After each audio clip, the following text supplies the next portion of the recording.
दोस्तों, अगर कहानी का मजा लेना है तो चैनल को सब्सक्राइब करना मत भूले। मेरी शादी को अभी 2 महीने ही हुए थे। उन 2 महीनों में जब भी मैंने अपने शौहर से कुछ मांगा तो वो हमेशा कहता, भाई से पूछकर लाता हूँ हर बात में।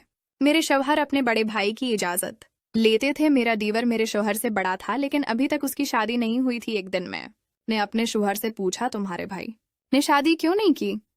तुम्हें हमें इस बात का कुछ पता नहीं, इसीलिए माँ ने मेरी शादी करवा दी। मेरा दीवर 40 साल का हो चुका था। आहिस्ता आहिस्ता मुझे समझ आना शुरू हो गया कि मेरे ससुराल की सारी जायदाद दीवर के नाम थी। उन्होंने खुद एक कंपनी बना रखी थी और मेरा शौहर उसी में काम करता था। एक दिन मेरी सास मुझसे बोली, तुम घर आ चुकी हो तो अपने दीवर को शादी के लिए राजी करो। चंद दिनों तक मैंने दीवर को शादी के बारे में समझाने की बहुत कोशिश की, लेकिन वो किसी की बात सुनने को तैयार नहीं था। मैंने कई बार उससे शादी न करने की वजह पूछी, मगर कुछ पता नहीं चल सका। 2 महीने के अंदर ही ससुराल में अच्छी तरह रोज बस गई थी। मेरे ससुर नहीं थे, उनकी जगह दीवर घर संभाल रहा था। मेरे दीवर मुझ पर कभी किसी बात के लिए रोक टोक नहीं करते थे। एक दिन मेरे दीवर को बुखार, जुकाम और बुखार इतना ज्यादा हो गया कि इन्हें अस्पताल में दाखिल करवाना पड़ा। मैं रोजाना अपने दीवर के लिए खाना बनाकर अस्पताल ले जाती थी। 10 दिन के बाद दीवर को अस्पताल से घर ले आए। अस्पताल के चक्कर लगाने से मैं बहुत थक गई थी। घर में नौकरानी भी काम करती थी, लेकिन मेरे दीवर को मेरे हाथ का बनाया हुआ खाना ज्यादा पसंद था। दीवर बीमार था, इसलिए दफ्तर नहीं जा रहा था। वो सारा दिन घर पर होता और मैं सारा दिन उसकी खिदमत करती। एक दिन दोपहर के वक्त में दीवर को सूप पिलाई जा रही थी। देखा कि उनके जिस्म में बहुत दर्द था। वो थोड़ा भी हाथ नहीं इन्हें सहारा देने के बाद उनका मुना अपनी साड़ी के पल्लों से साफ किया। जैसे ही मैंने पल्लू हटाया, वो मुझे एक अलग ही नजर से देख रहे थे। दीवर की बीमारी के दौरान दिन भर मैं उनके पास बैठी रहती थी। मेरी देखभाल से दीवर इतने मुतासिर हुए कि मुझसे कहने लगे, तुम्हें क्या चाहिए?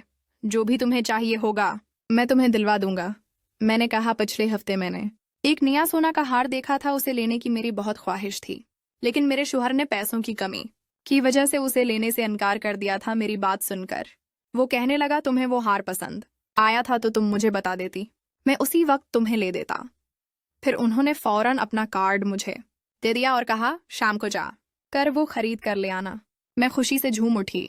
जब मैं वो हार लेकर घर वापस आई तो मेरे शौहर हैरान हो गए।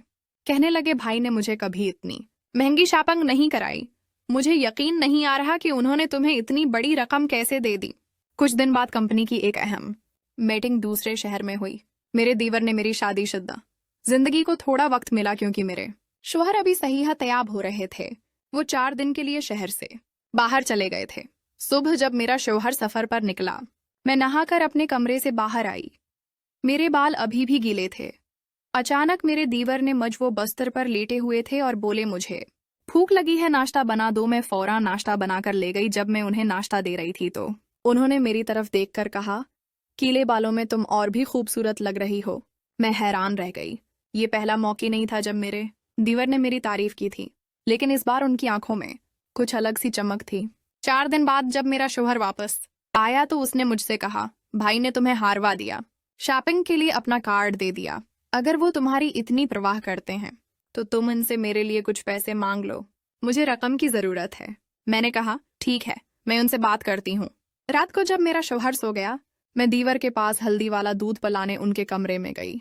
मैंने दूध दिया तो वो मेरी तारीफ करने लगे, ये साड़ी तुम पर बहुत प्यारी लग रही है। बातों बातों में मैंने अपने शौहर की जरूरत का जिक्र कर दिया।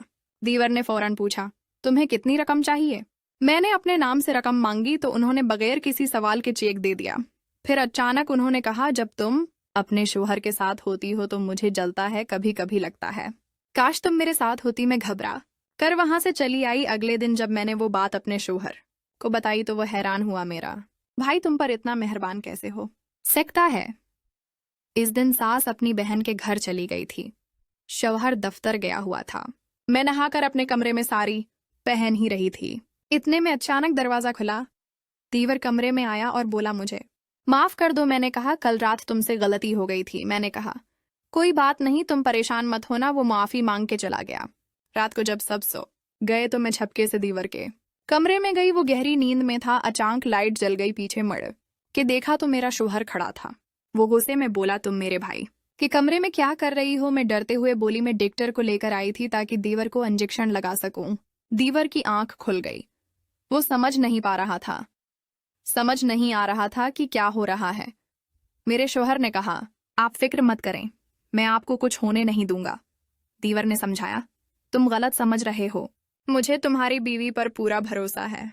फिर उन्होंने अपना राज बताया। मैंने शादी इसलिए नहीं की क्योंकि मैं एक लड़की से मोहब्बत करता था जो कैंसर की वजह से मर गई थी। इस दिन के बाद मैंने सिर्फ पैसा कमाने पर तवज्जो दी। मैंने कहा, आप शादी कर लें, यकीन करें, आपको अपनी बीवी में वही लड़की नजर आएगी। 1 महीने बाद मेरे दीवर ने शादी कर ली पूरे घर। मैं खुशी की लहर थी, खास तौर पर मेरी सास बहुत खुश थी। दोस्तों, अगर कहानी पसंद आई हो तो वीडियो को लाइक करें और चैनल को सब्सक्राइब करना मत भूलें।